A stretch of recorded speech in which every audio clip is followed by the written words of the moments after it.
Thanks for joining us for 5 on 5. I'm Joe Sullivan, pleased to be joined by Senator Wyden. Senator, thanks for taking time from Portland. Hey, thanks for having me. And let me tell you, it doesn't need to be Valentine's Day to love Oregon. Absolutely. I like that. Very nice. All right. The Fix Our Forests Act bill received bipartisan support, and the bill is moving to the Senate. Critics of the bill say the bill undermines critical environmental protection. Are you in favor of the Fix Our Forests Act? I believe there's an opportunity to strike a balance here.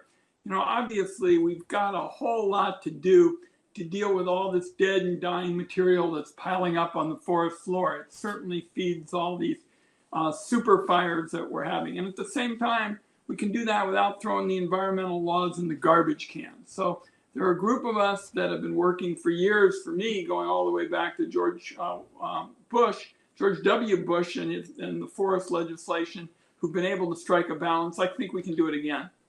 You've been highly visible in D.C. coming out against Elon Musk. Republicans say Musk is looking for ways to save taxpayer money. So what's wrong with that? Well, of course I'm for that. I just am troubled by what really amounts to political quackery. I mean, the founding fathers really had a great setup.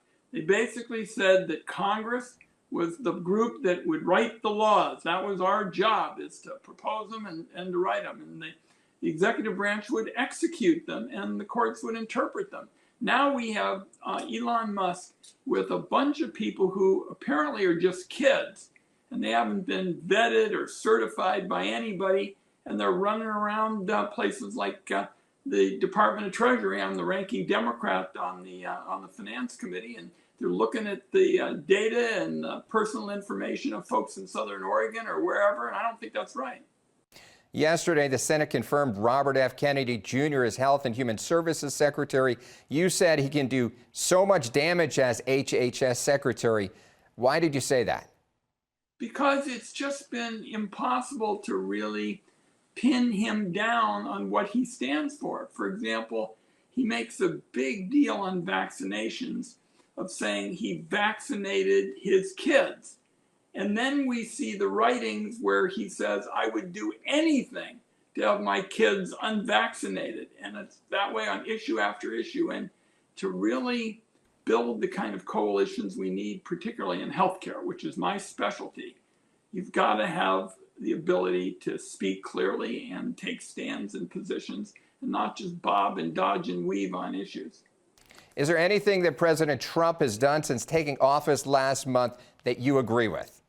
Well, I've agreed with a number of things Donald Trump has done over the years. For example, the Accords, the Abraham Accords in the Middle East, were a real breakthrough in terms of promoting trade and stability in the region. So there have been plenty of things I've supported. All right, we'll take a quick break and be right back with more from Senator Wyden. Stay with us. Welcome back to part 2 of our 5 on 5 with Senator Wyden. Senator, what impact do you think the Trump tariffs will have on American farmers and small businesses? Well, I'm particularly concerned that they're going to clobber Oregon.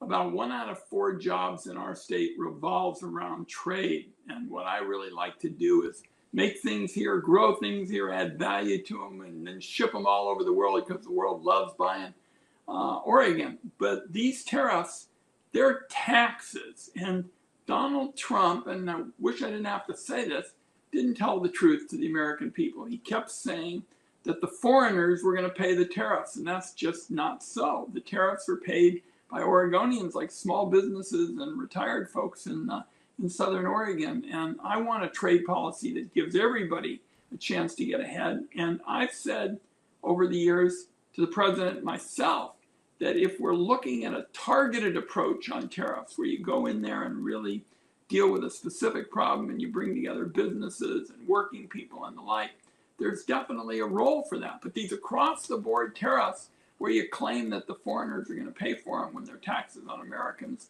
I'm not for. Last week, President Trump signed an executive order keeping men out of women's sports. Oregon lawmakers are now requesting the changes made to Oregon high school sports. Do you think boys should be allowed to play girls' high school sports?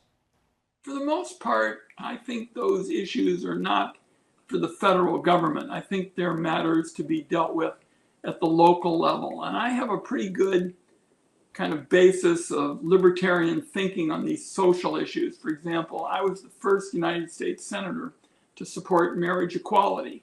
And I did it with one sentence. I said, if you don't like gay marriage, don't get one. And so I've largely seen these issues as, private and personal matters, particularly with respect to adults. And I think for the most part, they ought to be dealt with at the local level. We've got about 30 seconds left. We've talked about a lot of issues. Is there anything else you'd like us to know about? Well, I want people to know that I'm continuing to fight for Oregon. For example, 1 out of 3 Oregonians depend on Medicaid, the federal state, health program. It's going to be coming before the Senate Finance Committee, where I'm the ranking Democrat.